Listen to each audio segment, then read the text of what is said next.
অবশেষে চিকিৎসার জন্য বিদেশ যাচ্ছেন বেগম খালেদা জিয়া। কাতার আমিরের পাঠানো এয়ার অ্যাম্বুলেন্সে আজ লন্ডন যাবেন বিএনপি চেয়ারপারসন।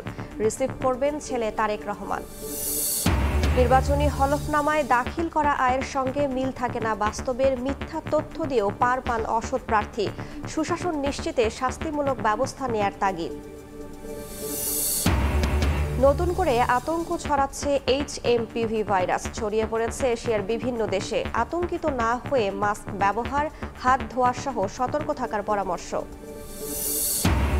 এবং রাজনৈতিক চাপের মুখে পদত্যাগের ঘোষণা কানাডার প্রধানমন্ত্রী জাস্টিন ট্রুডোর। দলের পরবর্তী নেতা নির্বাচিত হওয়ার আগ পর্যন্ত করবেন দায়িত্ব পালন।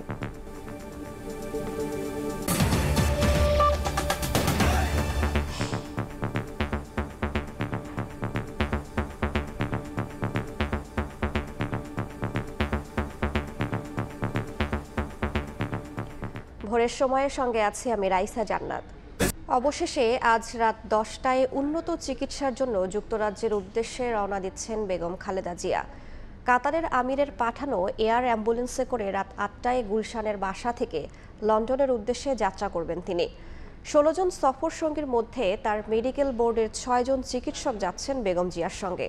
লন্ডনের হিথ্রো বিমানবন্দরে তাকে রিসিভ করার কথা রয়েছে বিএনপি নেত্রীর বড় ছেলে তারেক রহমান ও তার পরিবারের।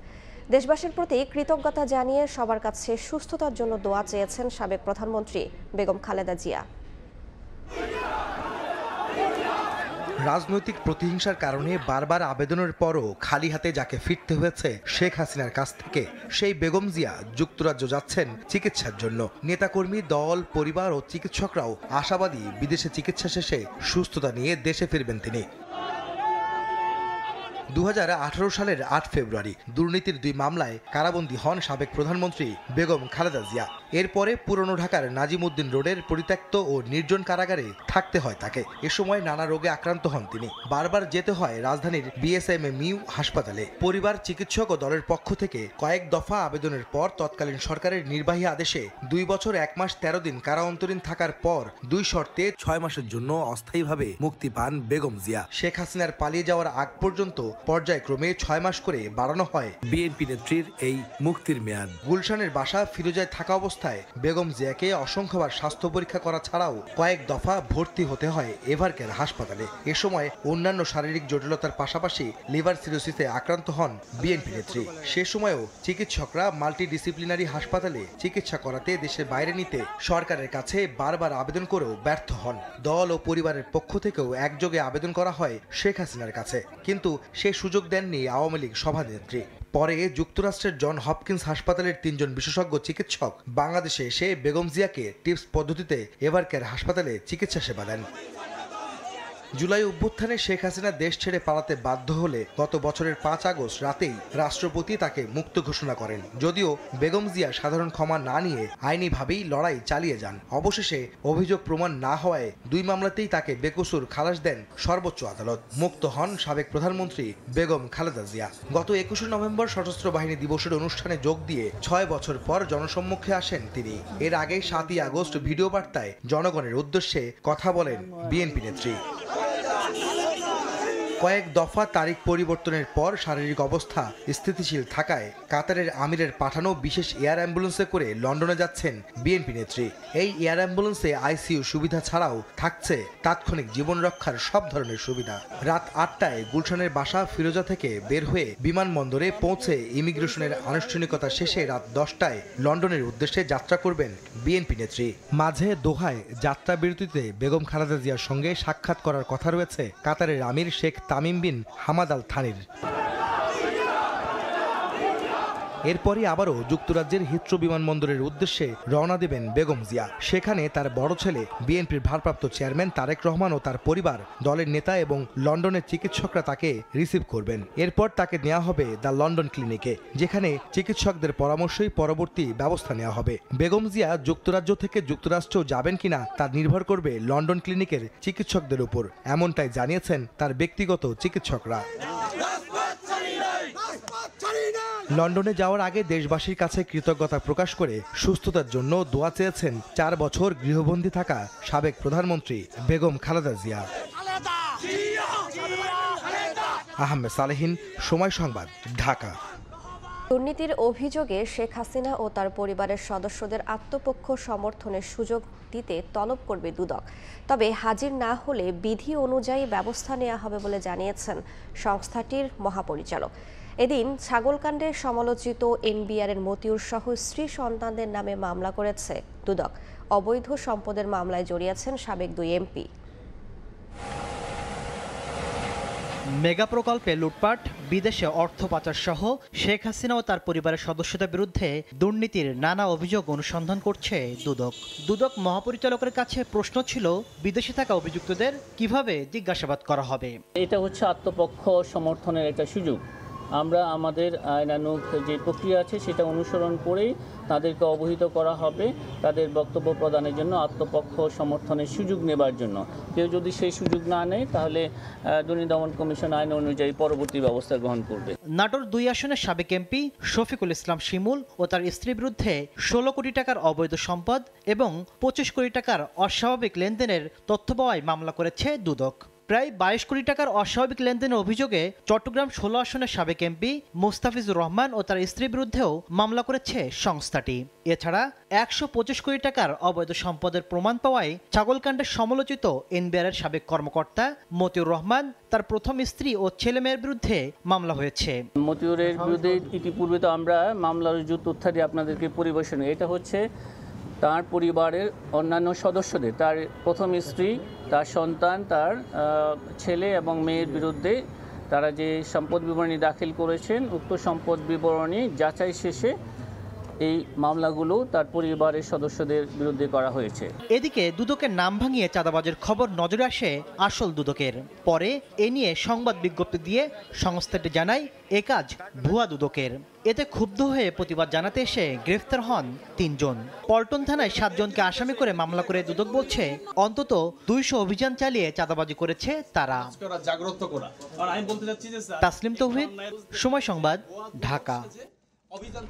বিভাজনের রাজনীতি বাদ দিয়ে তরুণ প্রজন্মের বিপ্লবকে স্বীকৃতি দেওয়ার আহ্বান জানিয়েছেন বৈষম্য বিরোধী ছাত্র আন্দোলনের আহ্বায়ক হাসনাত আব্দুল্লাহ।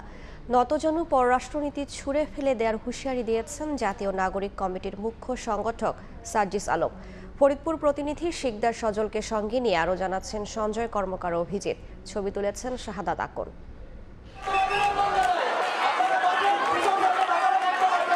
ফরিদপুরের সরকারি রাজেন্দ্র কলেজ মাঠে ব্যানার ফেস্টুন হাতে বিভিন্ন শিক্ষা প্রতিষ্ঠানের শিক্ষার্থীরা ফেসিবাদী ব্যবস্থার বিলোপ ও নতুন রাজনৈতিক বন্দোবস্ত বিনির্মাণের লক্ষ্যে ছাত্র সমাবেশে যোগ দেন বৈষম্য বিরোধী ছাত্র আন্দোলন ও জাতীয় নাগরিক কমিটির নেতারা। অন্তর্বর্তী সরকারের গ্রহণযোগ্যতা বাড়াতে শেখ হাসিনার আমলে হওয়া গুম খুনের বিচার করার তাগিদ দেন হাসনাত আব্দুল্লাহ। এ সময় বিভাজনের রাজনীতি বাদ দিয়ে তরুণ প্রজন্মের বিপ্লবকে স্বীকৃতি দেওয়ার আহ্বান জানান তিনি। এই বিভাজনের রাজনীতি বাদ দিয়ে আমরা আমাদের অভিজ্ঞ যে রাজনীতিবিদ রয়েছে, আমাদের পূর্বসূরি যারা রয়েছে, আপনাদের লড়াই এবং সংগ্রাম, এই লড়াই এবং সংগ্রামকে আমরা স্বাগত জানাই। একই সাথে সাথে আমরা আপনাদেরকে আহ্বান জানাবো, এই তরুণ প্রজন্মকে আপনারা স্বীকৃতি দিন। নতুজানু পররাষ্ট্রনীতি ছুঁড়ে ফেলে দেওয়ার হুঁশিয়ারি দিয়ে জাতীয় নাগরিক কমিটির মুখ্য সংগঠক সার্জিস আলম বলেন, বিশ্বের যে কোনো পরাশক্তির সঙ্গে চোখে চোখ রেখে কথা বলবে বাংলাদেশ। আমাদের এই বাংলাদেশ আর কোন নতজানু পররাষ্ট্রনীতিতে বিশ্বাস করে না। আমরা চোখে চোখ রেখে আমাদের পররাষ্ট্রনীতি ঠিক করব। পৃথিবীর যে কোনো পরাশক্তি যদি বিন্দু মাত্র চিন্তা করে যে তারা বাংলাদেশকে ডমিনেট করে কোনো পররাষ্ট্রনীতি নির্ধারণ করবে, আমরা বলি সেই পররাষ্ট্রনীতি আমরা ছুঁড়ে ফেলে দিব। বৈষম্য বিরোধী ছাত্র আন্দোলনে ফরিদপুরে নিহত 8 পরিবারের স্বজনদের সঙ্গে সাক্ষাৎ করে সান্ত্বনা দেন অনুষ্ঠানে অংশ নেয়া বৈষম্য বিরোধী ছাত্র আন্দোলনের কেন্দ্রীয় নেতারা। 5ই আগস্ট ছাত্র জনতার অভ্যুত্থানে তৈরি হয়েছে এক নতুন বাংলা। এই বাংলার মাটিতে আর কোনো স্বৈরাচার সরকারকে দেখতে চান না বৈষম্য বিরোধী ছাত্র আন্দোলনের অংশ নেওয়া ছাত্র নেতারা এবং স্থানীয় যুব সমাজ। সঞ্জয় কর্মকার, অভিজিৎ, সময় সংবাদ, ফরিদপুর।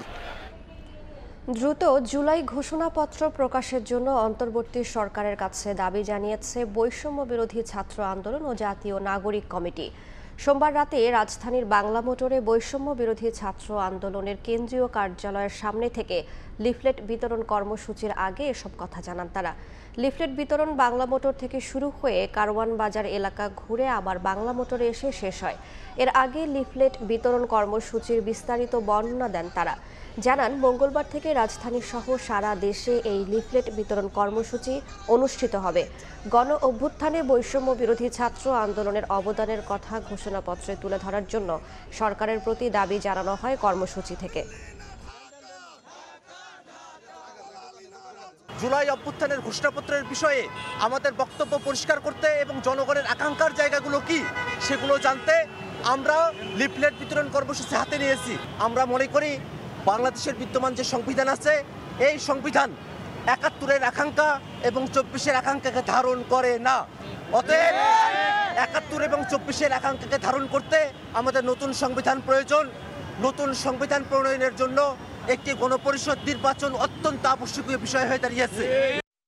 গত ১৫ বছরে শেখ হাসিনা ও তার পরিবারের সদস্যদের ভাগ্য পরিবর্তন হলেও জনগণের ভাগ্য বদলায়নি বলে মন্তব্য করেছেন জামায়াতে ইসলামের আমির ডাক্তার শফিকুর রহমান। সোমবার রাতে রাজধানীর মিরপুরে মণিপুর স্কুল অ্যান্ড কলেজ প্রাঙ্গণে সুধী সমাবেশে কথা বলেন তিনি।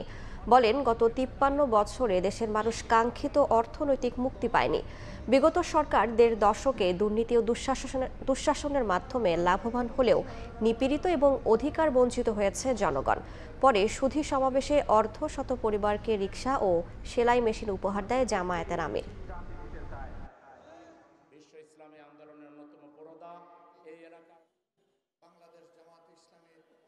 স্বাধীনতার পর এক এক করে ৫৩ বছর গিয়েছে।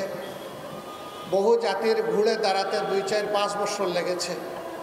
আমরা অর্ধ শতাব্দীতেও সেভাবে কোমর সোজা করে ঘুরে দাঁড়াতে পারি না পারার কারণটাও একেবারেই স্পষ্ট।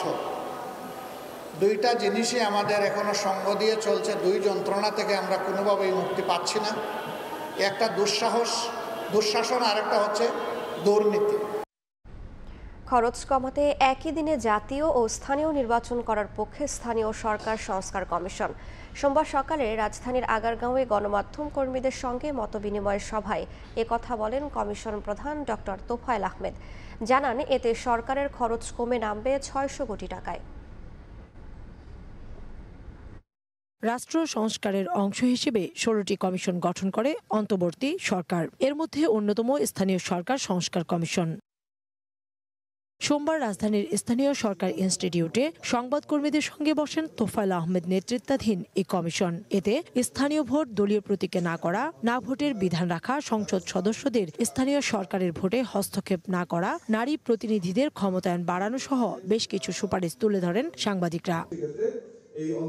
এরপর নিজেদের মতামত তুলে ধরেন কমিশন প্রধান। জানান, জাতীয় এবং স্থানীয় সরকার নির্বাচন একসাথে করার পক্ষে তারা। লোকাল গভর্নমেন্ট সিস্টেম নাই, সিস্টেমে আনতে হবে। সিস্টেমে আনতে গেলে নির্বাচন একরকম হওয়া লাগবে। এখন জেলার একরকম নির্বাচন, উপজেলার একরকম নির্বাচন, ইউনিয়ন একরকম নির্বাচন, এটা তো করা সঙ্গত না। তখন কিন্তু একটা সিস্টেমের প্রশ্ন আসবে। এই সিস্টেমের প্রশ্ন আসলে যেটা সহজ হবে যদি সংসদীয় পদ্ধতিতে হয়।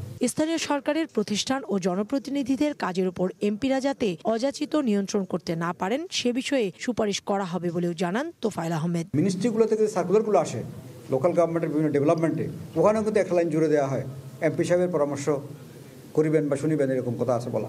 এগুলো থাকা চলবে না, কারণ এটা আইন, এটা তো এক ধরনের আইনের ফোর্স হয়ে যাচ্ছে যখন একটা সার্কুলার থাকে।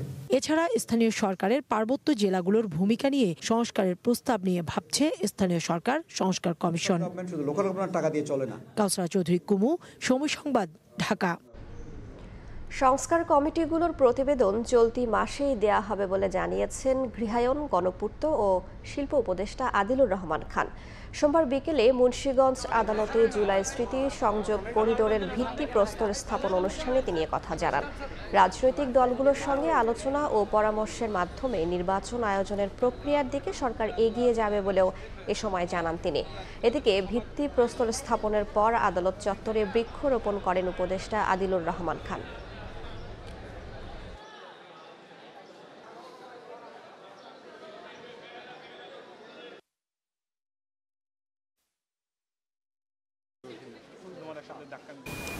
নির্বাচন তো যেটা প্রধান উপদেষ্টা বলেছেন সেই অনুযায়ী যে টাইম ফ্রেমের মধ্যে হয়ে যাবে, তার আগে বিভিন্ন যে সংস্কারের কমিটিগুলি তাদের রিপোর্ট বের হয়ে আসবে এই মাসের মধ্যেই, জানুয়ারিতেই। তারপরে আমরা রাজনৈতিক দলগুলোর সঙ্গে কথা বলবো, রাজনৈতিক দলের পরামর্শ অনুযায়ী ডেট আমরা স্পেসিফাইড ডেটে আমাদের যেই কাজ শুরু করার কথা সেই অনুযায়ী নির্বাচন কমিশনের সাথে আমরা নির্বাচনের প্রক্রিয়ায় এগিয়ে যাব। বিডিআর বিদ্রোহ কোনো দাবি আদায়ের বিদ্রোহ ছিল না, দেশকে দুর্বল করার ষড়যন্ত্র ছিল বলে মন্তব্য করেছেন স্বাধীন তদন্ত কমিশনের প্রধান। জানান, স্বচ্ছভাবে তদন্ত করে 3 মাসের মধ্যে জনসম্মুখে প্রকাশ করা হবে পিলখানা হত্যাযজ্ঞের প্রতিবেদন।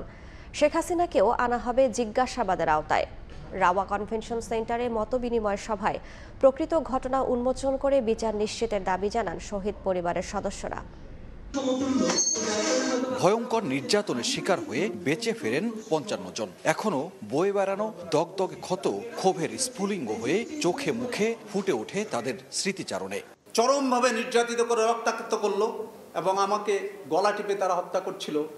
সেই মৃত্যুর কাছ থেকে আমরা ফিরে এসেছি। এত বছর পর গেল ডিসেম্বরে গঠন করা হয়েছে 7 সদস্যের স্বাধীন তদন্ত কমিশন। কমিশনের সঙ্গে শহীদ পরিবারের সদস্যদের মতবিনিময় সভায় উঠে আসে নির্মমতার গল্প।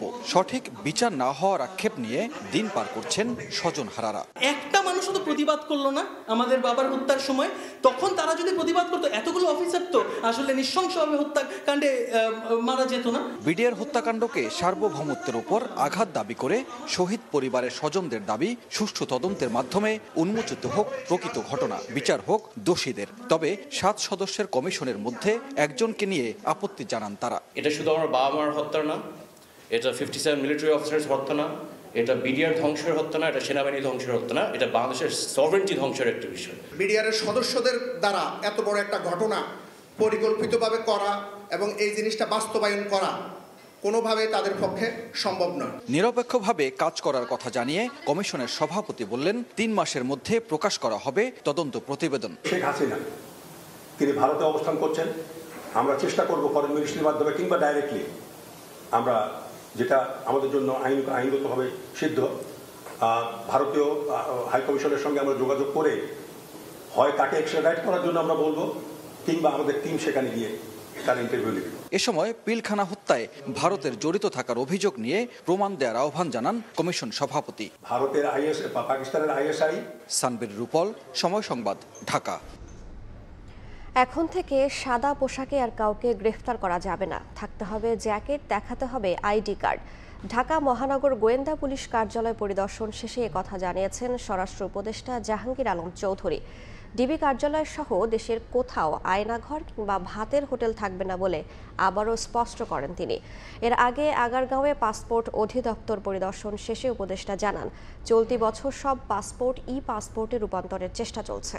সোমবার ঢাকা মহানগর গোয়েন্দা পুলিশ কার্যালয় পরিদর্শন শেষে সাংবাদিকদের মুখোমুখি হন স্বরাষ্ট্র উপদেষ্টা। প্রশ্নের জবাবে বলেন, এখন থেকে সাদা পোশাকে আর কাউকে গ্রেফতার করা যাবে না। ডিবিদের ক্ষেত্রে এইও বলা হয়েছে যে এরা সিভিল ড্রেসে কাউরে অ্যারেস্টও করবে না, তাদের জ্যাকেট অবশ্যই পরিধান করতে হবে, তাদের আইডি কার্ড শো করতে হবে। ডিবি কার্যালয় সহ দেশের কোথাও আয়নাঘর কিংবা ভাতের হোটেল থাকবে না বলেও স্পষ্ট করেন উপদেষ্টা।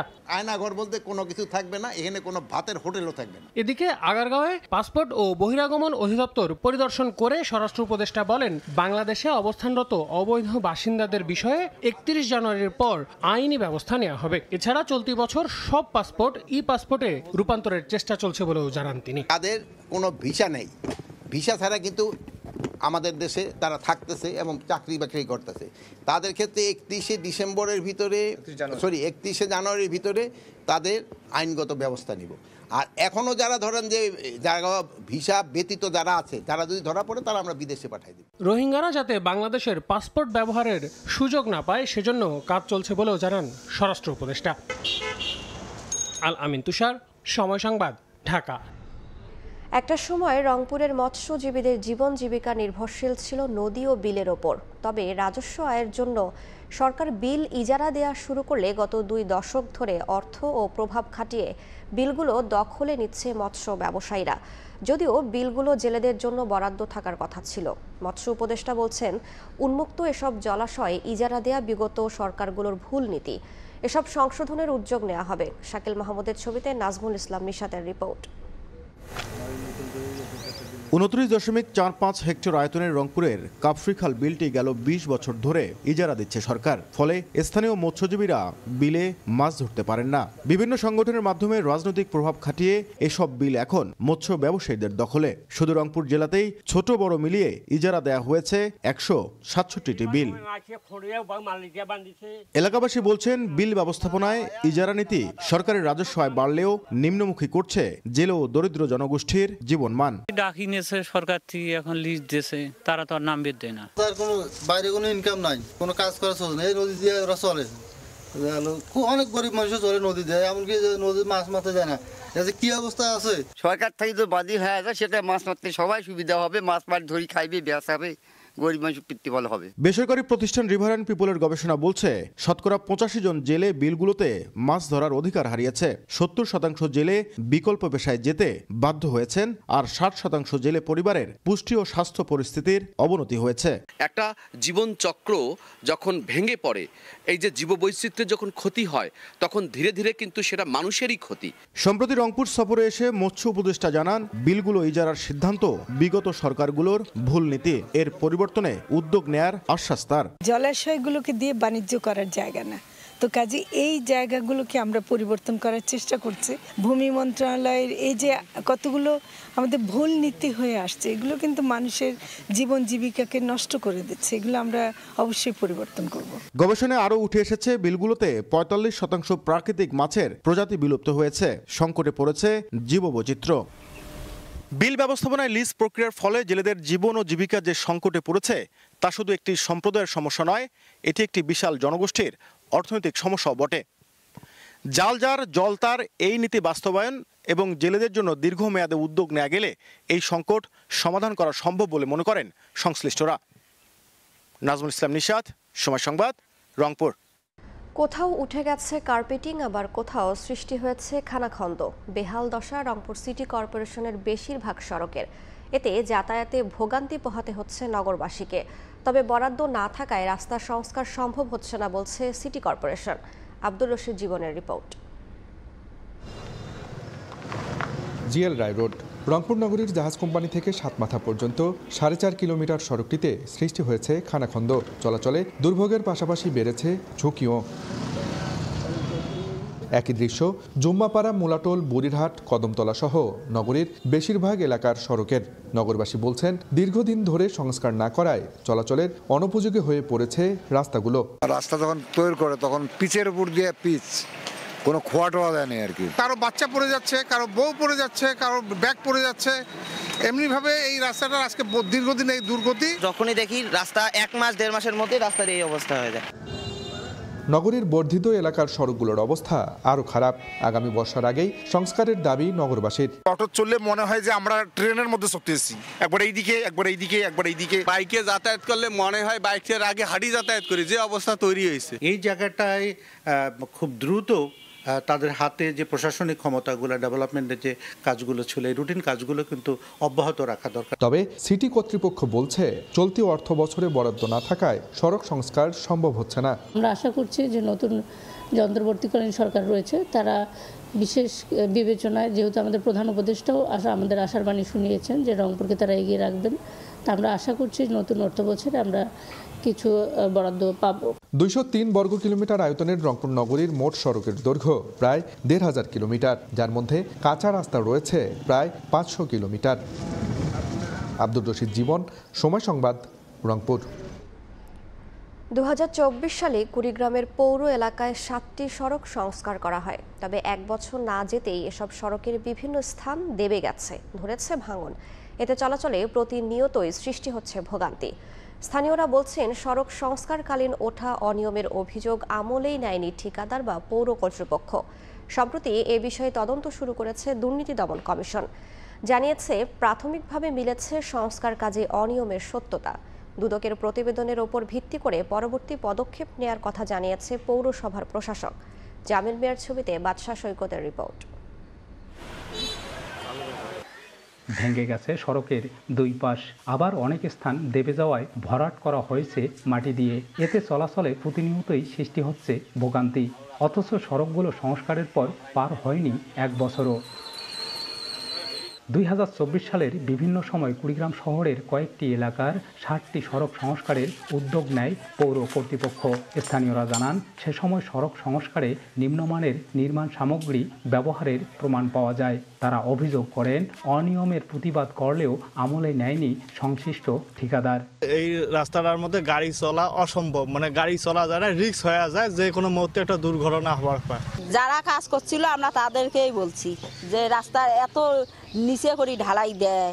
ওনারা নিজেদের মতো করে কাজ করে দিয়ে ছেড়ে দিয়ে গেছে, তারপর পরের দিন থেকে রোড ভাঙা শুরু হয়ে গেছে। স্থানীয়দের অভিযোগে সম্প্রতি পৌর এলাকার সড়কগুলো পরিদর্শন করে কাজের মান পরীক্ষা করে দুর্নীতি দমন কমিশন, সংগ্রহ করে নির্মাণ সামগ্রীর নমুনা। দুদক জানায়, প্রাথমিকভাবে মিলেছে সড়ক সংস্কারে অনিয়মের সত্যতা। বিভিন্ন জায়গায় দেখেছি থিকনেস পরীক্ষা করে দেখা হয়েছে যে কোনো জায়গায় 18 মিলিমিটার, কোথাও 20, কোথাও 21, এটা 25 থাকার কথা ছিল। এবং পরবর্তীতে এক্সপার্ট টিম ওনারা পরীক্ষা নিরীক্ষা করবেন, আমরা স্যাম্পলও গ্রহণ করেছি, ওনারা রিপোর্ট দিবে, তার পরিপ্রেক্ষিতে বলা যাবে যে কি ধরনের কাজ হয়েছে। তদন্ত শেষে দুদকের দেয়া প্রতিবেদনের উপর ভিত্তি করে পরবর্তী পদক্ষেপ নেওয়ার আশ্বাস পৌর প্রশাসকের। কুড়িগ্রাম পৌরসভা থেকে আমরা সহযোগিতা করছি।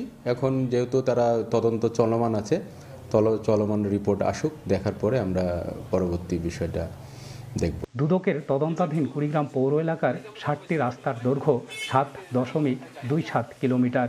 এসব সড়ক সংস্কারে সরকারের খরচ হয়েছিল 3,65,00,000 টাকা। বাদশা সৈকত, সময় সংবাদ, কুড়িগ্রাম। সুগার মিলে চলছে চলতি মৌসুমের আখ মারাই কার্যক্রম। তবে সময়মতো অর্থ পরিশোধ না করা ও হয়রানি সহ নানা কারণে আখ সরবরাহ করছেন না মিল জোন এলাকার অনেক কৃষক। অনেক চাষি তাদের উৎপাদিত আখ দিয়ে যান্ত্রিক মেশিনে তৈরি করছেন গুড়। এতে কাঁচামাল সংকটে পড়ার আশঙ্কায় মিল কর্তৃপক্ষ। জিয়াউর রহমান বকুলের রিপোর্ট। চলতি মৌসুমে ঠাকুরগাঁও সুগার মিলে 65 দিনের আখ মারাই শুরু হয় গত ডিসেম্বরের দ্বিতীয় সপ্তাহ থেকে। পঞ্চগড় ও দিনাজপুরের শেতাবগঞ্জ সুগার মিল বন্ধ থাকায় সেখানকার চাষিরাও আখ সরবরাহ করছেন এ মিলে। তবুও আখের সংকট যেন কাটছে না। অন্যদিকে মিলজন এলাকায় মাঠের পর মাঠ আখ উৎপাদনের পর যান্ত্রিক মেশিনের সাহায্যে তৈরি করা হচ্ছে আখের গুড়। এমনকি স্থানীয় প্রশাসনের বিভিন্ন সময়ের অভিযানও বন্ধ করা যাচ্ছে না গুড় উৎপাদন। ফলে এ মৌসুমেও কাঁচামাল সংকটের আশঙ্কায় চিনিকল কর্তৃপক্ষ। রাতের অন্ধকারে এই কার্যক্রমগুলো পরিচালনা করছে। ইতিমধ্যে দুটি ভ্রাম্যমাণ কোর্ট পরিচালনা করা হয়েছে, সেখানে তাদের জরিমানাও করা হয়েছে। তবে কৃষকের অভিযোগ, কম মূল্যে আখ দিয়েও সময়মতো অর্থ না পাওয়ার পাশাপাশি নানা হয়রানির কারণে বাধ্য হয়ে গুড় উৎপাদন করছেন তারা। নিজের জমিতে আবাদ লাগাই, ওদের আশা কুশাক থুইলে আমরা কিছু আবাদ করতে পারি না। অনেক প্রশাসনের চাপ ভোগ করতে হয়। ওরা কত অনলাইনে টাকা পাঠা দিব, কতবার যদি 3 মাস পর টাকা আছে, তাও টাকা নাই। এই আখের দামটা যদি সরকার আরো বেশি বৃদ্ধি করে, আখের প্রতি আর আগ্রহ জাগবে যে আমরা আখ বেশি বেশি আবাদ করব। আখের সংগ্রহ ও মূল্য বাড়াতে উদ্যোগ নেওয়ার আশ্বাস চিনিকল কর্তৃপক্ষের। দামের সামঞ্জস্য রেখে আখের মূল্যটা যেন ক্রমান্বয়ে বৃদ্ধি করা যায়, সেটার জন্য আমরা আলোচনা চালাচ্ছি এবং নিশ্চয়ই সরকার এটা অবগত আছে। হয়তো এটা আমরা আশা করছি যে এটা আমরা পজিটিভলি পাবো। ঠাকুরগাঁও সুগার মিলের তথ্য মতে চলতি মারাই মৌসুমে 85,000 মেট্রিক টন আখ মারাই করে 6,200 মেট্রিক টন চিনি উৎপাদনের লক্ষ্যমাত্রা নির্ধারণ করা হয়েছে। জিয়াউর রহমান বকুল, সময় সংবাদ, ঠাকুরগাঁও। হিলি স্থলবন্দর দিয়ে ভারত থেকে চাল আমদানি স্বাভাবিক রয়েছে। এরপরও দেশের বাজারে চালের দাম ঊর্ধ্বমুখী। ব্যবসায়ীরা জানান, ভারতীয় ব্যবসায়ীরা রপ্তানি মূল্য বাড়িয়ে দেয় দেশের বাজারে চালের দাম কমছে না। আগে প্রতি টন চাল আমদানিতে $390 লাগলেও এখন তা $410 থেকে $415 ঠেকেছে। এতে বাজারে চাল কিনতে গিয়ে বিপাকে পাইকারি ব্যবসায়ীরা।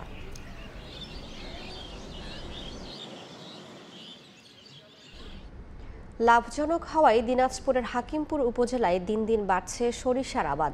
আবহাওয়া অনুকূলে থাকায় এবারও ভালো ফলনের আশা চাষিদের। এদিকে আমদানি নির্ভরতা কমিয়ে ভোজ্য তেলের চাহিদা মেটাতে সরিষা চাষে সব ধরনের সহযোগিতার আশ্বাস কৃষি বিভাগের। হিলি থেকে শফিকুল ইসলাম শফিকের তথ্য, ছবিতে রিপোর্ট। হলুদ চাদর মোড়ানো বিস্তীর্ণ ফসলের মাঠ, হালকা বাতাসেই দোল খাচ্ছে সরিষা ফুল। দিনাজপুরের হাকিমপুর উপজেলায় বাড়ছে সরিষা চাষ।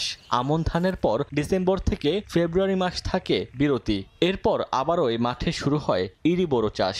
আর 2-3 মাস জমিতে সরিষা আবাদ করছেন কৃষক। কয়েক বছর ধরে চাহিদা অনুযায়ী মিলছে কাঙ্ক্ষিত ফল। চলতি মৌসুমে আবহাওয়া ভালো থাকায় এবারও সরিষার বাম্পার ফলনের আশা কৃষকের। আমন কাটার পর জমিটা আগে পড়ে থাকতো, এখন মনে করেন যে পড়ে থাকা না, এখন মনে করেন যে সরিষা আবাদ করি। 10 কাঠা বাড়ি সরিষা লাগাইছি বিক্রি করার জন্য, খাওয়ার জন্য। বাজারে বেশ ভালো দামে বিক্রি করতে পারতেছি। খোলটা হয়, খোলটা আমাদের গরু খিলাতে পারতেছি। বছরে এটা একটা ফ্রি আবাদ। 1 বিঘা সরিষা জল আবাদ করি 15,000 টাকা লাভ হয়। এদিকে আমদানি নির্ভরতা কমিয়ে সরিষা আবাদ বাড়াতে সব ধরনের সহযোগিতার কথা জানায় স্থানীয় কৃষি বিভাগ। চলতি 2024-25 অর্থ বছরে আমরা 2000 জন কৃষকের মাঝে বিনামূল্যে সরিষার বীজ এবং রাসায়নিক সার বিতরণ করেছি এবং কৃষক নিজ উদ্যোগে তারা বীজ উৎপাদন করেছে গত মৌসুমে এবং সেই বীজগুলো কিন্তু এই বছর তারা ব্যবহার করেছে জমিতে। কৃষি বিভাগের তথ্য মতে চলতি রবি মৌসুমে হাকিমপুর উপজেলায় 2626 হেক্টর জমিতে সরিষার আবাদ হয়েছে। সময় সংবাদ, হিলি। নরসিংদী টেক্সটাইল ইঞ্জিনিয়ারিং কলেজকে তাঁত বোর্ড থেকে বস্ত্র অধিদপ্তরের আওতায় নেয়ার দাবিতে চেয়ারম্যান সহ 15 কর্মকর্তাকে অবরুদ্ধের 6 ঘন্টা পর মুক্তি দেওয়া হয়েছে। শিক্ষার্থীদের দাবি, টেক্সটাইল ইঞ্জিনিয়ারিং কলেজকে তাঁত বোর্ডের অধীন থেকে বস্ত্র অধিদপ্তরের আওতায় স্থানান্তরিত করার জন্য তারা দীর্ঘদিন ধরে আন্দোলন করে আসছে। এরই অংশ হিসেবে শিক্ষার্থীরা বেশ কয়েকবার ঢাকায় ঊর্ধ্বতন কর্তৃপক্ষের সঙ্গে মিটিংও করে। একাধিকবার আশ্বাস দিয়েও তা পূরণ না করায় কর্মকর্তাদের অবরুদ্ধ করে রাখে তারা। তাদের অভিযোগ, টেক্সটাইল কলেজের নিয়ম অনুযায়ী যেসব শিক্ষককে দিয়ে ক্লাস করানোর কথা তা না করে ডিপ্লোমা শিক্ষকদের দিয়ে ক্লাস পরিচালনা করছে কর্তৃপক্ষ। এছাড়া বিভিন্ন অজুহাতে দফায় দফায় তাদের কাছ থেকে অতিরিক্ত অর্থ আদায় করা হচ্ছে। পরে আগামী 13 জানুয়ারির মধ্যে জরুরি সভা আয়োজনের লিখিত প্রতিশ্রুতি দিয়ে 6 ঘন্টা পর মুক্তি দেওয়া হয় ওই 15 জন কর্মকর্তাকে।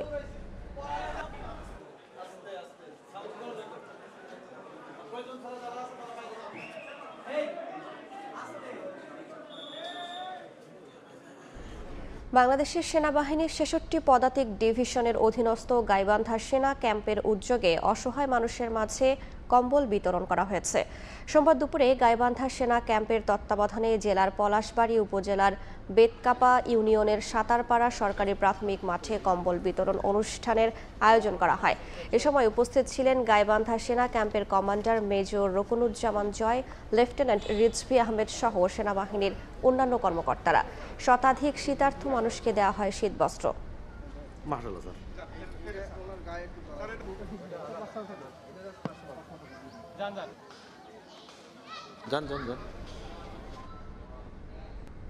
দেখছেন ভোরের সময়। তীব্র শীতে কাবু উত্তরের জনপদ। রংপুরে শীতের কারণে সবচেয়ে বেশি বিপাকে পড়েছে ছিন্নমূল ও স্বল্প আয় শ্রমজীবী মানুষ। আগামী 2 থেকে 3 দিনের মধ্যে তীব্র শৈত্যপ্রবাহের পূর্বাভাস আবহাওয়া অফিসের। তারিকুল ইসলামের ক্যামেরায় রেদাউন হিমেলের রিপোর্ট। পৌষের শুরু থেকেই শীতের তীব্রতা বাড়তে থাকে রংপুরে। বর্তমানে মৃদু শৈত্যপ্রবাহ বয়ে যাচ্ছে বিভাগের কয়েকটি এলাকার ওপর দিয়ে। হিমেল হাওয়ার সঙ্গে ঘন কুয়াশায় বেড়েছে ভোগান্তি। সবচেয়ে বিপাকে পড়েছেন হতদরিদ্র, ছিন্নমূল ও স্বল্প আয়ের শ্রমজীবী মানুষ। হাড় কাঁপানো শীতে মিলছে না কাজ, কমেছে আয়। অনেকে খড়কুটো দিয়ে আগুন জ্বালিয়ে শীত নিবারণের চেষ্টা করছেন। আমরা গিট করি, কাঁপি, কাজ কাম নাই। এখন কোনো রকম আশায় যদি হয়, না হলে ঘুরি চলে যাই, বসে থাকা লাগে। হ্যাঁ, এইভাবে আমার দিনপত্র চলে না। তবে শীত ঘিরে মৌসুমী পিঠার পসরা নগর জুড়ে তৈরি করেছে ভিন্ন আমেজ। এ সময়টাতে বাড়তি আয়ে খুশি পিঠা ব্যবসায়ীরা। প্রতিদিন 1600, 1700, 2000 এরকম করে বিক্রি হয়। আল্লাহ দিলে মোটামুটি ভালো বেচা কেনা হয়। আগে ঘাটতিটা এখন আমাদের উঠতেছে। গড়ে আমার 3-4 হাজার টাকা বিক্রি হয়। আবহাওয়া অফিস বলছে আগামী 2 থেকে 3 দিনের মধ্যে শৈত্যপ্রবাহের আশঙ্কা আছে। আর জেলা প্রশাসন বলছে অসহায় শীতার্তদের সহায়তায় রয়েছে সব ধরনের প্রস্তুতি। আগামী বুধবার থেকে টেম্পারেচার কমার সম্ভাবনা আছে। সেক্ষেত্রেই হয়তো রংপুর অঞ্চলে এদিক দিয়ে মৃদু মাঝারি বা তীব্র শৈত্যপ্রবাহ করে দিতে পারে। শীতের জন্য আমরা যে কম্বল প্রাপ্তি হয়েছে, সেই কম্বল পাওয়ার সংখ্যা হচ্ছে 33,332। শুধুমাত্র সরকারি ভাবেই না, আমরা বেসরকারিভাবেও বিভিন্নভাবে কম্বল জোগাড় করে বিভিন্ন সংস্থার মাধ্যমে কম্বল বিতরণ চলছে। চলতি সপ্তাহে রংপুর বিভাগে তাপমাত্রার পারদ 10 থেকে 12 ডিগ্রি সেলসিয়াসের ঘরে ওঠানামা করছে। রেদওয়ান হিমেল, সময় সংবাদ, রংপুর। শীতের আরও খবর জানাতে রংপুর নগরীর শাপলা চত্বরে আছেন রিপোর্টার রেদওয়ান হিমেল, রাজশাহীর আম চত্বর এলাকায় আছেন সহকর্মী শাহিন আলম এবং গাইবান্ধা জেনারেল হাসপাতালে আছেন বিপ্লব ইসলাম। সরাসরি প্রথমে যাচ্ছি রেদওয়ান হিমেলের কাছে।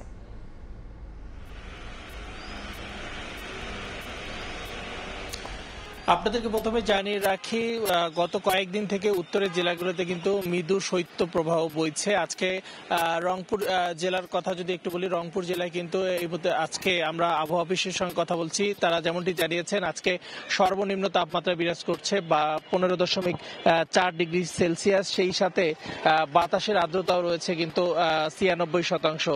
সব মিলে যদি বলি একটু রংপুরের যে আজকে কুয়াশার পরিমাণ কিছুটা কম থাকলো, যে কনকনে হিমেল বাতাস সেটা কিন্তু একেবারেই অনুভূত হচ্ছে।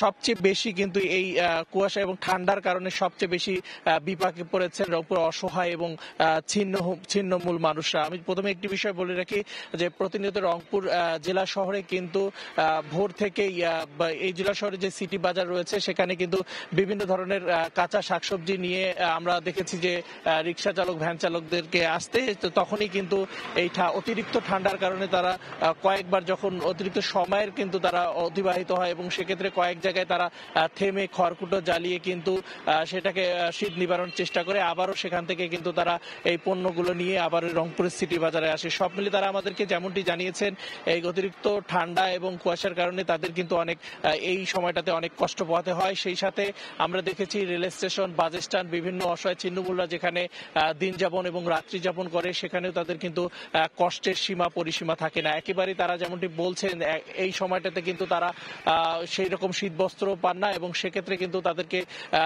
অনেকটা কষ্ট পোহাতে হয় এবং যারা প্রতিনিয়ত কাজের সন্ধানে বের হয় তাদেরকেও কিন্তু কাজ না পেয়ে কিন্তু বাড়ি ফিরতে হয়, এমনটাও কিন্তু তারা আমাদেরকে জানিয়েছেন। আমরা কথা বলেছিলাম রংপুরের জেলা প্রশাসক মোহাম্মদ রবিউল ফয়সালের সঙ্গে। তিনি আমাদেরকে যেমনটি জানিয়েছেন যে এখন পর্যন্ত কিন্তু অসহায় এবং শীতবস্ত্র এবং যে অসহায় মানুষ রয়েছে তাদের কাছে কিন্তু প্রায় 3200 কম্বল বিতরণ করা হয়েছে। আরো সরকারি এবং বেসরকারিভাবে আরো কিন্তু কম্বল বিতরণের বা শীতবস্ত্র বিতরণের যে সেটা কিন্তু অব্যাহত রয়েছে।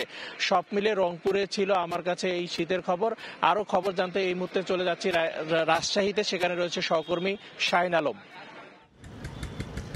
দিনের আলো ফোটার পর এখন কিন্তু অনেকটাই পরিচ্ছন্ন দিনের আলো, তবে ঘন কুয়াশায় আবৃত চারিপাশ। আমরা এই মুহূর্তে আছি রাজশাহীর আমচত্বর এলাকায়। আমরা দেখছি যে এখন পর্যন্ত হেডলাইট জ্বালিয়ে চলাচল করছে যানবাহন। আমরা কিছুক্ষণ আগেই রাজশাহীর স্থানীয় আবহাওয়া অফিসের সঙ্গে যোগাযোগ করেছি, তারা আমাদেরকে জানিয়েছে যে আজকে সকাল 6টায় সর্বনিম্ন তাপমাত্রা রেকর্ড করা হয়েছে 13 ডিগ্রি সেলসিয়াস এবং তারা বলেছেন যে বাতাসের এই সময় আজকে গড় আর্দ্রতা বিরাজ করছে 95%। তবে চলতি সপ্তাহের মধ্যে আজকে সবচেয়ে বেশি কুয়াশা কিন্তু আমরা দেখতে পাচ্ছি এবং এখন ঘড়িতে সময় 7টা। এখন পর্যন্ত রাজশাহী নগরীর বিভিন্ন জায়গায় বিভিন্ন রাস্তাগুলোতে যে যানবাহনগুলো চলাচল করছে তারা কিন্তু হেডলাইট জ্বালিয়ে চলাচল করছে। যদি বলি যে এই ঘন কুয়াশার সঙ্গে যুক্ত আছে হিমেল বাতাস, দুয়ে মিলে কিন্তু একদম কনকনে শীতের কবলে নগরবাসী। এক কথায় যদি বলা যায় এই শীতে বেশি বিপাকে আছেন যারা ছিন্নমূল এবং খেটে খাওয়া মানুষরা রয়েছেন, তারা কিন্তু বেশি বিপাকে পড়েছেন এবং এই সময়গুলোতে যেটি হয় যে তারা কাজের সন্ধানে কিন্তু তাদেরকে বের হতেই হয়, তারা বের হন এবং কিন্তু এই সময় এসে সাধারণ মানুষ বের না হওয়াতে তারা কিন্তু কাজ পান না এবং এক ধরনের দুর্দশার মধ্যে দিয়ে কিন্তু তাদেরকে এই সময়গুলো অতিবাহিত করতে হয়। পাশাপাশি ঠান্ডা বাড়ার সঙ্গে সঙ্গে কিন্তু এই ঠান্ডাজনিত রোগীর সংখ্যা বেড়েছে রাজশাহী মেডিকেল কলেজ হাসপাতালে। সেখানে আমরা খোঁজ নিয়েছি, সেখানে শিশু এবং বৃদ্ধরা বেশি এই ঠান্ডাজনিত বিভিন্ন রোগে তারা আক্রান্ত হচ্ছেন। রাজশাহী মেডিকেল কলেজ সহ বিভিন্ন হাসপাতালগুলোতে তারা চিকিৎসা নিচ্ছেন। স্থানীয় আবহাওয়া অফিস যেটি বলছে যে এই যে কুয়াশার যে দাপট এবং মৃদু শৈত্যপ্রবাহ সামনের কয়েকদিনে সেটি আরও বাড়ার সম্ভাবনা রয়েছে। তবে এর মধ্যে স্বস্তির বিষয় হচ্ছে এর মধ্যে বৃষ্টিপাতের কিন্তু কোনো সম্ভাবনা নেই। আমরা যদি বলি যে আমরা সকাল থেকে দেখেছি রাজশাহীর আমচত্বর শহর, সাহেববাজার, রেল স্টেশন সহ বিভিন্ন জায়গায় দেখেছি যে এই সময়টিতে ছিন্নমূল মানুষেরা বিভিন্ন জায়গায় আগুন জ্বালিয়ে শীত নিবারণের তারা চেষ্টা করছেন। তবে গত কয়েকদিনের তুলনায় আমরা আজকে দেখছি যে কুয়াশার দাপট আজকে কিছুটা বেশি এবং কুয়াশার পাশাপাশি কিন্তু আজকে এই সঙ্গে একটু হিমেল বাতাসও আছে, এই জন্য শীত কিছুটা বেশি অনুভূত হচ্ছে। তো এই ছিল আমার কাছে রাজশাহীতে শীতের সর্বশেষ খবর। আমরা শীতের আরও খবর জানতে চলে যাব গাইবান্ধায়, সেখানে আছেন আমাদের সহকর্মী বিপ্লব ইসলাম। গাইবান্ধায় কিন্তু গত এক সপ্তাহ থেকে দিনে স্বাভাবিক তাপমাত্রা বিরাজ করছে, কিন্তু রাতে কিন্তু এই অঞ্চলের উপর দিয়ে কিছুটা কনকনে ঠান্ডা বয়ে যাচ্ছে। তো এই দিনের যে স্বাভাবিক তাপমাত্রা এবং রাতে কিন্তু কনকনে ঠান্ডার কারণে এই অঞ্চলের কিন্তু শীতজনিত যে রোগ, সেই শীতজনিত রোগীর সংখ্যা বেড়ে গেছে। আমরা গাইবান্ধা সদর হাসপাতালে রয়েছি।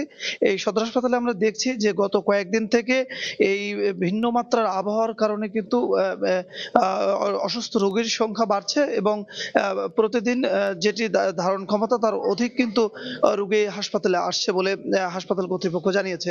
আমরা যেটি জেনেছি যে ডায়রিয়া ওয়ার্ডে এখানে 30 জন ধারণ ক্ষমতা থাকলেও কিন্তু প্রতিদিন 40 থেকে 45 জন রোগী বা তারও বেশি রোগী আসছেন এবং তারা কিন্তু চিকিৎসা নিচ্ছেন। পাশাপাশি বৃদ্ধরা কিন্তু এই শীতজনিত রোগে বিশেষ করে আক্রান্ত হচ্ছেন।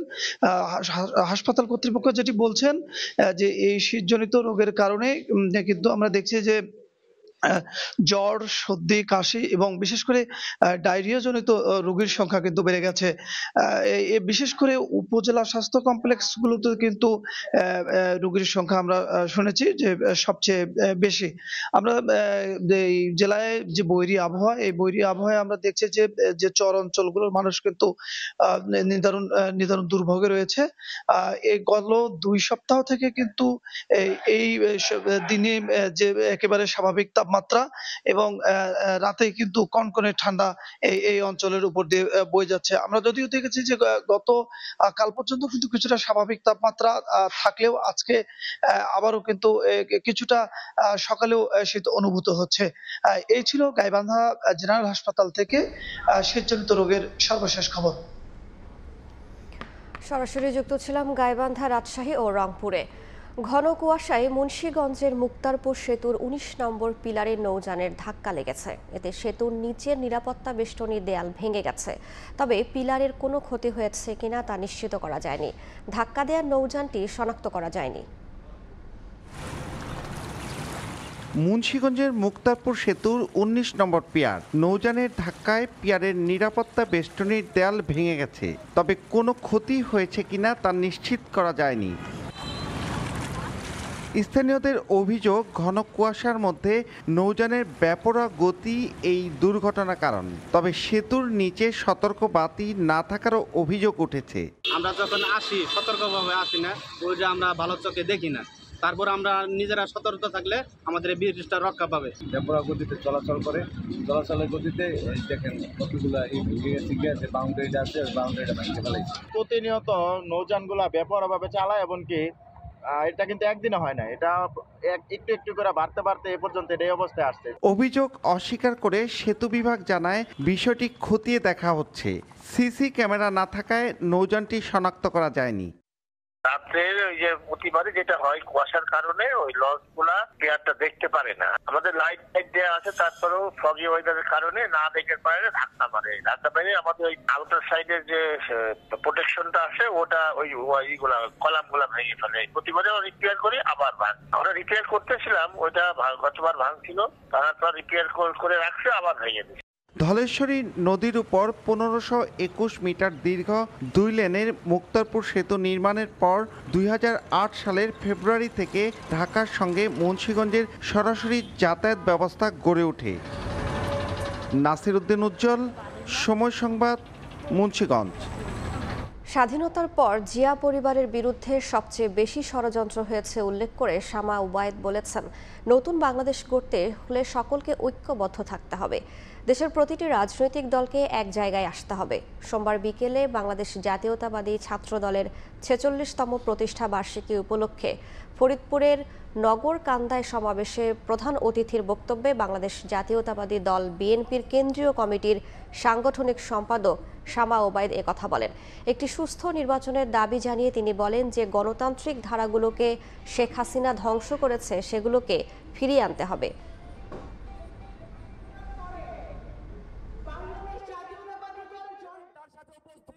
নতুন বাংলাদেশ যদি গড়তে হয় তাহলে ঐক্যবদ্ধভাবে আমাদের সকলকে সারা বাংলাদেশের প্রত্যেকটি রাজনৈতিক দলকে এক জায়গায় আসতে হবে। সেটা হচ্ছে আমাদের একটি সুষ্ঠু নির্বাচনের ব্যবস্থা করতে হবে। দেশের বাইরের খবর, রাজনৈতিক চাপের মুখে কানাডার প্রধানমন্ত্রীর পদ থেকে পদত্যাগের ঘোষণা দিলেন জাস্টিন ট্রুডো। একই সঙ্গে ক্ষমতাসীন লিবারেল পার্টির দলীয় প্রধানের পদ থেকেও সরে দাঁড়াচ্ছেন তিনি। পরবর্তী নেতা নির্বাচিত হওয়ার আগ পর্যন্ত দায়িত্ব পালন করে যাবেন ট্রুডো।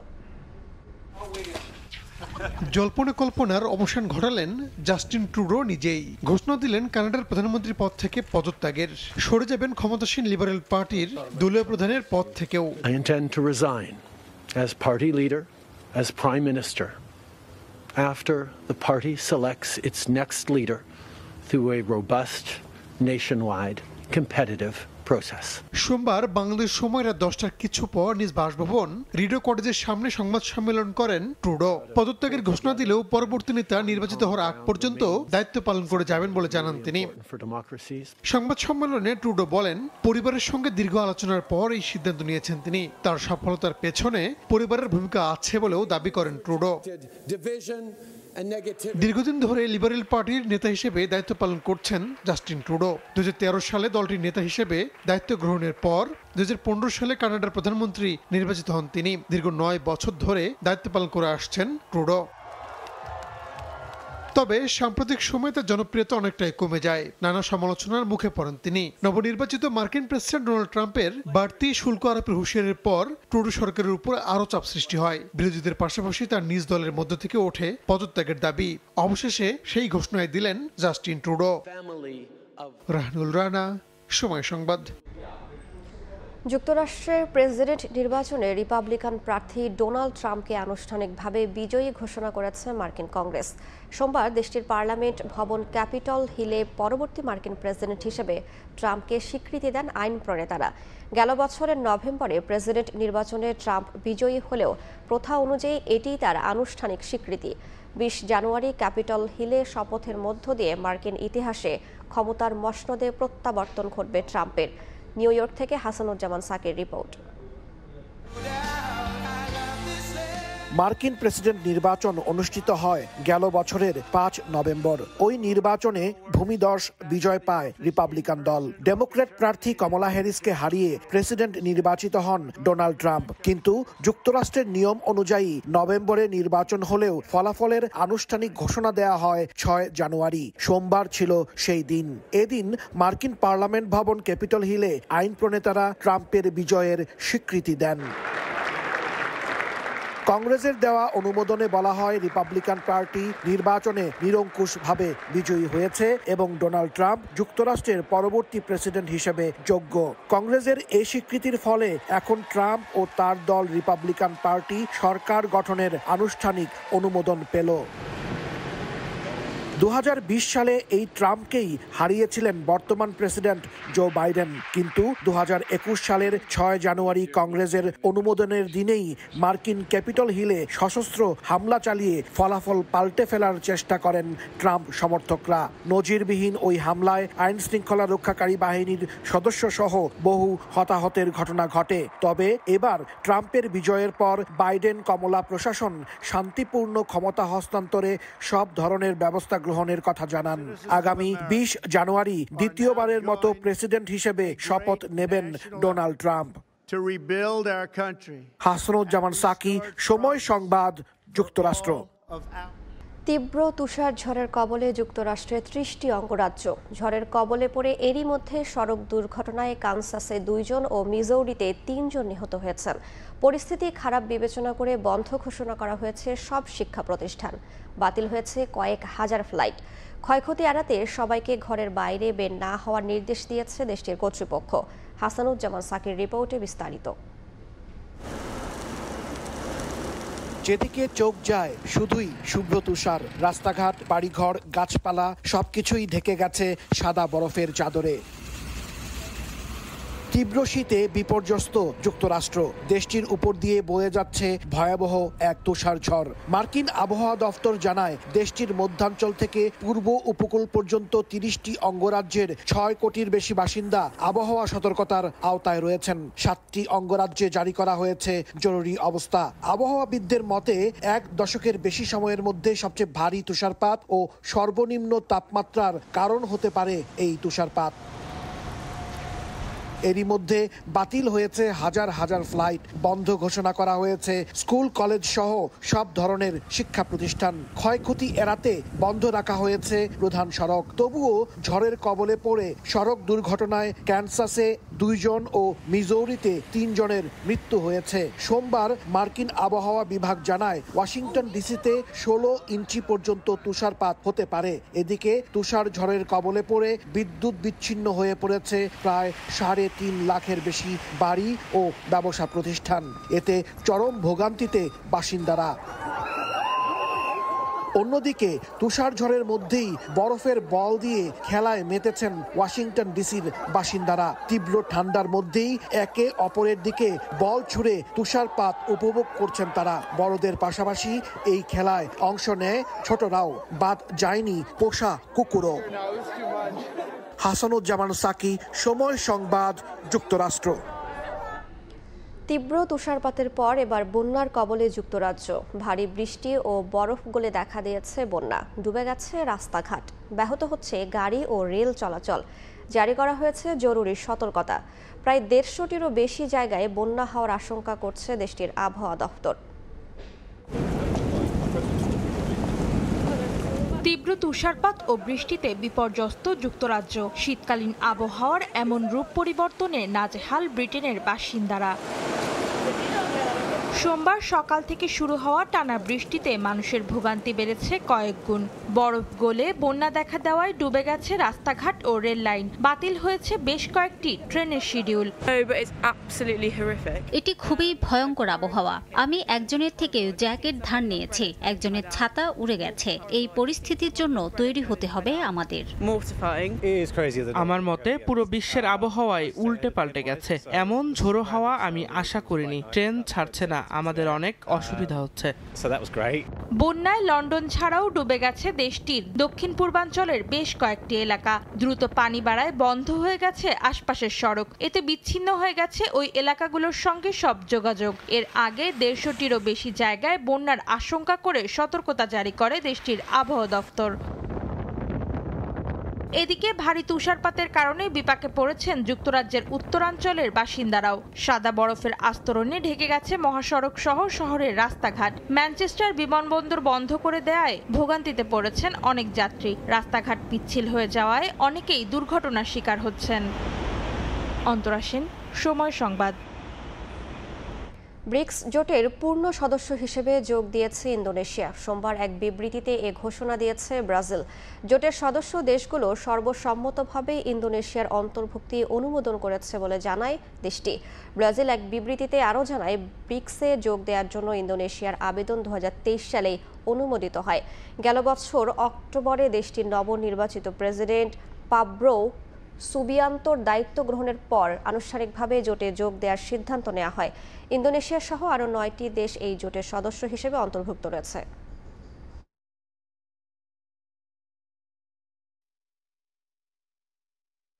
যুক্তরাষ্ট্রের বেশিরভাগ উপকূল থেকে তেল ও গ্যাস উত্তোলনের ওপর নিষেধাজ্ঞা দিয়েছেন বিদায়ী মার্কিন প্রেসিডেন্ট জো বাইডেন। যুক্তরাষ্ট্রের আটলান্টিক, প্যাসিফিক, মেক্সিকো উপসাগর ও আলাস্কার বেয়ারিং সাগরের কিছু অংশসহ প্রায় 625 মিলিয়ন একরের বেশি এলাকায় এই নিষেধাজ্ঞা দেওয়া হয়। এই সিদ্ধান্ত পরিবেশ সংরক্ষণ ও জলবায়ু পরিবর্তন মোকাবিলার জন্য নেওয়া হয়েছে এবং এটি 1953 সালের আউটার কন্টিনেন্টাল সেলফ ল্যান্ডস অ্যাক্টের আওতায় কার্যকর করা হয়েছে। এতে মেয়াদ উত্তীর্ণ হওয়ার কোনো সময়সীমা নেই। পরিবেশবাদীরা বলছেন এই পদক্ষেপকে স্বাগত জানালেও তেল শিল্প এটিকে জ্বালানি নিরাপত্তার জন্য ক্ষতিকর বলে সমালোচনা করেছে। ডোনাল্ড ট্রাম্প এই নিষেধাজ্ঞাকে চ্যালেঞ্জ করার প্রতিশ্রুতি দিয়েছেন। চীনের শানসি প্রদেশে চলছে বসন্ত উৎসব। নানা রঙের আলোয় সেজেছে প্রদেশটির ডাটং শহর। চমৎকার এই আয়োজনে রয়েছে 9টি প্রদেশের থিম, 31টি লণ্ঠনের সেট সহ দেশটির নানা সাংস্কৃতিক কৃত্রিম সংযোজন। দর্শনার্থীদের উপচে পড়া ভিড়ে দোকানিদের বেচাকেনাও জমে উঠেছে। আগামী 16 ফেব্রুয়ারি পর্যন্ত চলবে চীনা নাগরিকদের ঐতিহ্যবাহী এই উৎসব।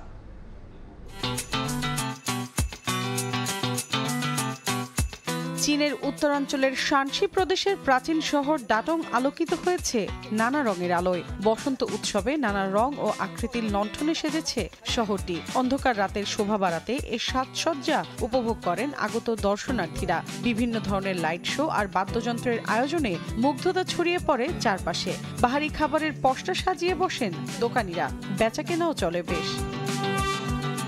ডাটংয়ে আয়োজিত এই উৎসবে তৈরি করা হয় বৌদ্ধদের কৃত্রিম মন্দিরও। 45টি গুহা, 51,000-এর বেশি ভাস্কর্যের কারণে 2001 সালে ইউনেস্কোর ওয়ার্ল্ড হেরিটেজ সাইটে স্থান পায় শহরটির 1,500 বছরের পুরনো মন্দিরগুলো। চলতি বছর 1 জানুয়ারি শুরু হওয়া এই উৎসবে রয়েছে দেশটির 9টি প্রদেশের থিম, 31টি লণ্ঠনের সেট সহ আরও অনেক কিছু। 3.28 বর্গ কিলোমিটার জায়গা জুড়ে আয়োজিত এই বসন্ত উৎসব চলবে 16 ফেব্রুয়ারি পর্যন্ত। চান্দ্রবর্ষ উদযাপন উপলক্ষে আয়োজিত হয় ঐতিহ্যবাহী এই বসন্ত উৎসব। এই উপলক্ষে জানুয়ারির শেষ এবং ফেব্রুয়ারির প্রথম দিকে চীনে শুরু হয় ছুটির মৌসুম। এ সময় পরিবারের সদস্যদের সঙ্গে ছুটি কাটাতে বিশ্বের বিভিন্ন দেশ থেকে ঘরে ফেরেন চীনা নাগরিকরা। মৌসুমী সাথী, সময় সংবাদ। খেলার খবর। নিজেকে কখনোই ড্রাইভার নয় বরং হেল্পারই ভাবেন জাতীয় দলের সিনিয়র সহকারী কোচ মোহাম্মদ সালাউদ্দিন। আপাতত তাই চুক্তি বাড়ানো নয়, শেষ অ্যাসাইনমেন্ট চ্যাম্পিয়ন্স ট্রফিতে দেশকে উপহার দিতে চান দারুণ কিছু। মিনি বিশ্বকাপে টেল এন্ডারদের নিয়ে বিশেষ পরিকল্পনা সালাউদ্দিনের। লিটন শান্তর অফ ফর্ম নিয়েও চিন্তিত নন তিনি। বলছেন দ্রুত রানে ফিরবেন tiger 2 top order batsman. Strategically আসলে পুরোটাই হচ্ছে আসলে হেড কোচের, তার মাথা থেকেই আসবে এবং টিমের আসলে আমি হেল্পার। ড্রাইভার না হয়েও ড্রাইভিং সিটেই টাইগারদের কাছে জাতীয় দলের বর্তমান কোচিং প্যানেলের আস্থার বড় নাম। ক্রিকেটারদের যিনি চেনেন নিজ হাতের তালুর মতোই।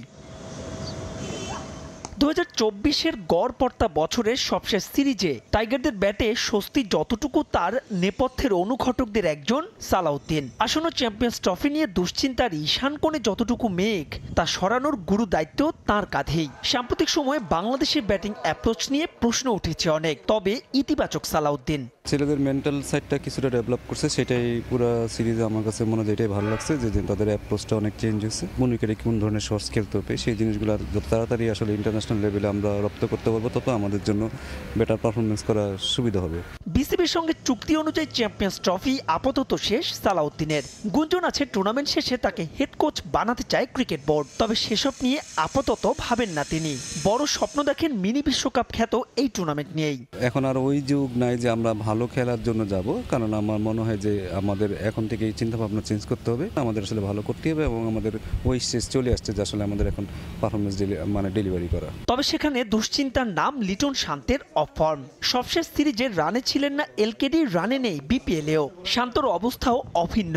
অবস্থাটা এমন যে টাইগার অধিনায়ক বাদ পড়েছেন বিপিএল এর বরিশালের একাদশ থেকে। অবশ্য এ নিয়ে খুব একটা দুশ্চিন্তা করছেন না টাইগারদের সিনিয়র সহকারী কোচ। এখানে হতাশ হওয়ার কিছু নেই, তারা এতদিন ধরে ইন্টারন্যাশনাল ক্রিকেট করছে, তারা জানে তাদের কিভাবে আসলে ব্যাক করতে হবে, তারা কিভাবে রানে ফিরবে। সেটার জন্য হয়তো তাকে একটু ধৈর্য ধরতে হবে। ধৈর্যটা আসলে আপনি কতদিন ধরবেন সেটা পার্টিকুলার ইন্ডিভিজুয়াল প্লেয়ারের উপর নির্ভর করে। তবে ক্যারিবিয়ান সিরিজে অধিনায়ক হিসেবে মিরাজ আর লিটনকে ফুল মার্কসই দিলেন সালাউদ্দিন। তার পরামর্শ যাকেই অধিনায়ক করা হোক না কেন তা যেন হয় দীর্ঘমেয়াদে। মাহবুব রিমন, সময় সংবাদ, ঢাকা। বিসিবি প্রেসিডেন্ট ফারুক আহমেদ ও পরিচালক নাজমুল আবেদিন ফাহিম নিজেদের ইগোর জন্য পুরো ক্রিকেট পরিবারকে লজ্জায় ফেলেছেন বলে মন্তব্য সাবেক পরিচালক খালেদ মাহমুদ সুজনের। পদের লোভ লালসা থেকে বিরত থেকে ক্রিকেটকে এগিয়ে নিতে কাজ করার আহ্বান জানান তিনি।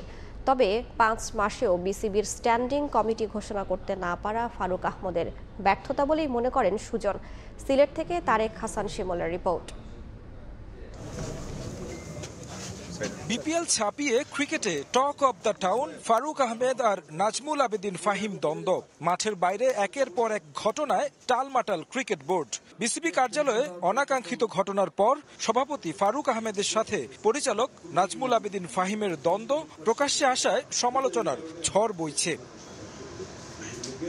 বিপিএল এর সিলেট পর্বে দুই কর্তাই গণমাধ্যমে কথা বলে সমালোচনার পালে হাওয়া দেন, যা তৈরি করেছে বিব্রতকর পরিস্থিতির। যে ঘটনাকে ক্রিকেটের জন্য লজ্জার বলে মন্তব্য করেন সাবেক অধিনায়ক ও বোর্ড পরিচালক খালেদ মাহমুদ সুজন। দুজন সিনিয়র মানুষ যেটা করলেন, আমাদের দেশে যত ক্রিকেটার আছে, আমরা যারা ন্যাশনাল টিম খেলি বা ন্যাশনাল টিমের বাইরে যত তাদের সবার জন্য খুব লজ্জাজনক যে তাদের এই যে ইগো প্রবলেম বা তাদের এই যে কারাকারির প্রবলেম চলতেছে, যে কে প্রেসিডেন্ট হবেন বা কে অপারেশনের চেয়ারম্যান হবেন বা কে ডেভেলপমেন্টের চেয়ারম্যান হবেন, ইটস ভেরি ফানি এন্ড লজ্জাজনক আমাদের।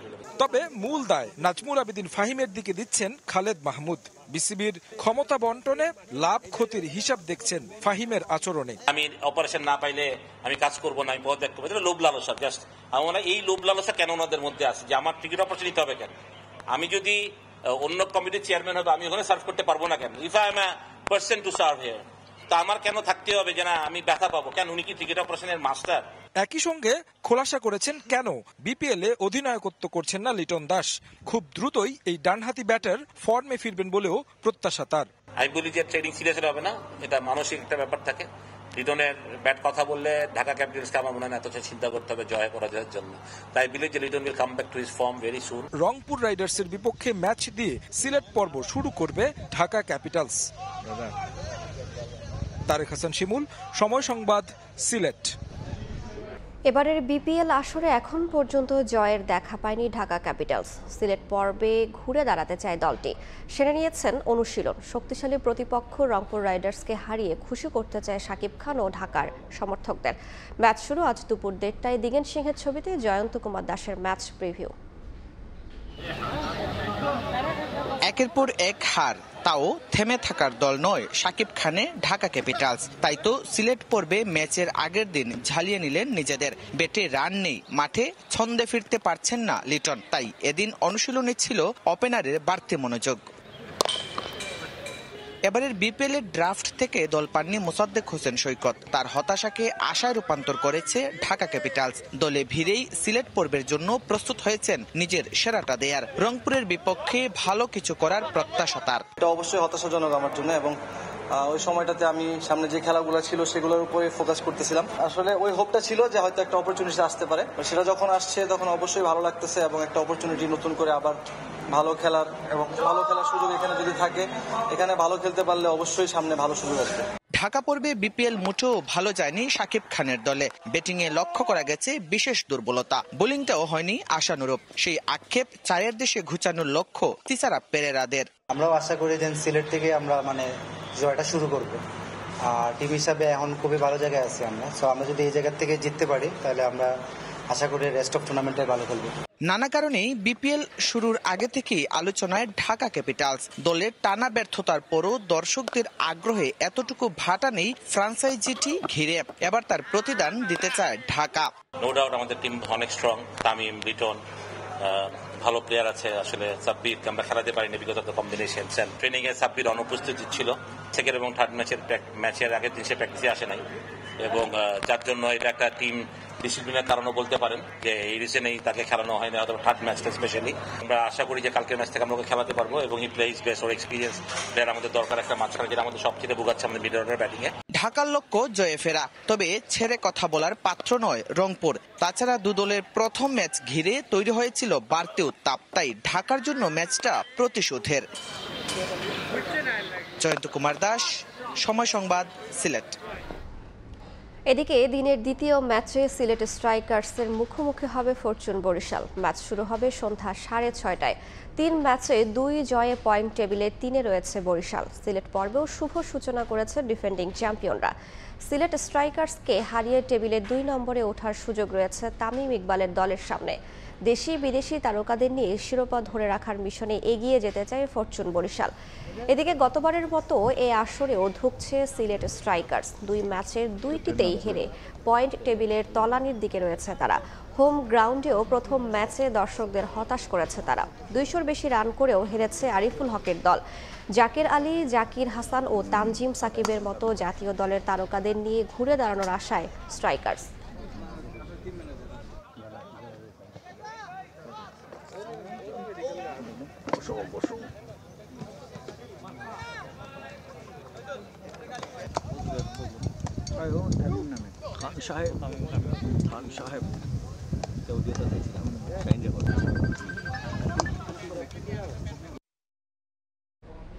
নারী ক্রিকেটের খবর। ওয়েস্ট ইন্ডিজের বিপক্ষে সিরিজে 16 সদস্যের দল ঘোষণা করেছে বিসিবি।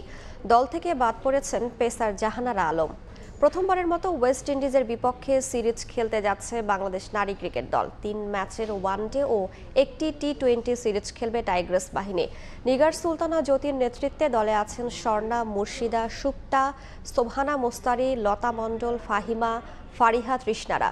ক্যারিবিয়ানদের বিপক্ষে এই ওয়ানডে সিরিজে 2 ম্যাচ জিততে পারলে উইমেন্স চ্যাম্পিয়নশিপ পয়েন্ট টেবিলের শীর্ষ 6-এ জায়গা করে নেবে টাইগ্রেস। সরাসরি খেলতে পারবে বিশ্বকাপে। আগামী 19 জানুয়ারি প্রথম ওয়ানডেতে মাঠে নামবে দুদল।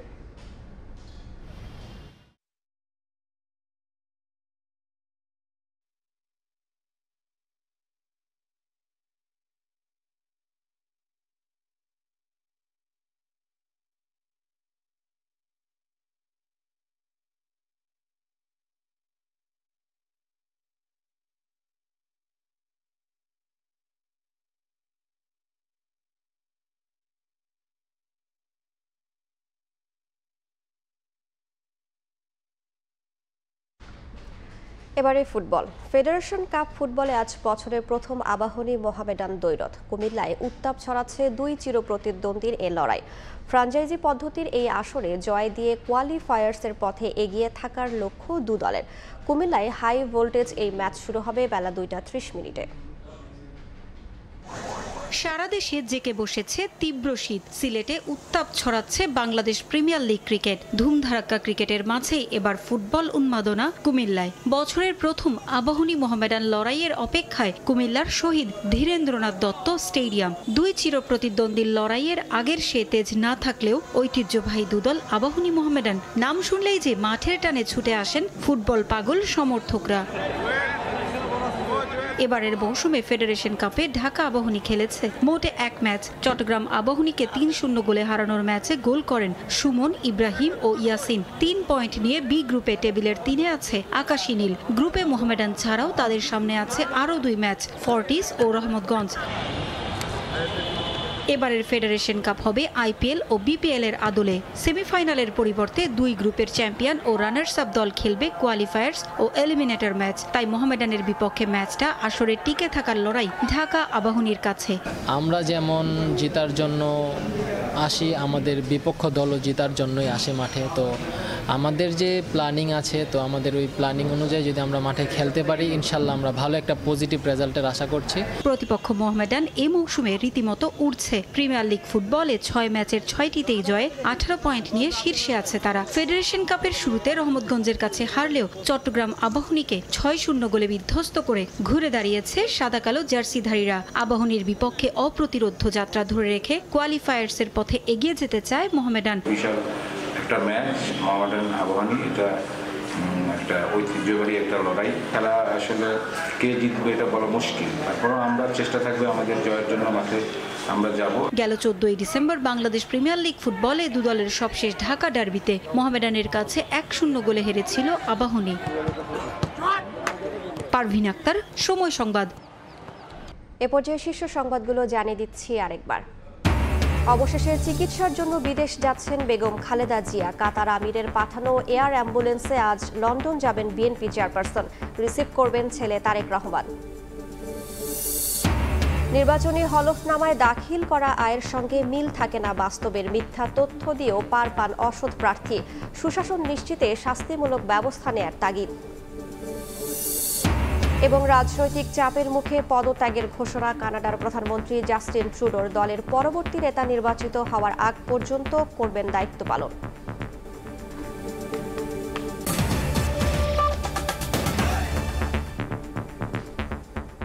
এই ছিল ভোরের সময়ের সঙ্গেই থাকুন সময়ের।